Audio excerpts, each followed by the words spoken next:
I ran into this last week. Here's what fixed it for me. If you've been overcharged for your Amazon Prime subscription, getting a refund is straightforward. Here's how to do it step by step. Step 1. Log into your account. Go to the Amazon website and sign into your account using your email and password. Make sure you're using the account linked to your Prime membership. Step 2. Access your account settings. Once logged in, hover over Accounts and Lists at the top right corner and click on your account from the drop-down menu.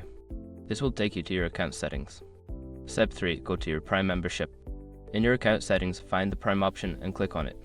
This will direct you to your Prime membership details, where you can review your billing history. Step 4. Review billing history.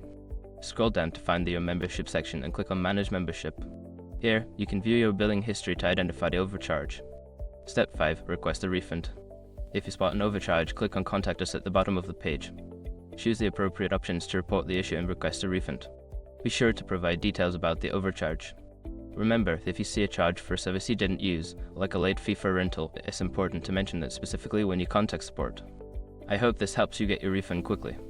If you have any questions, feel free to ask.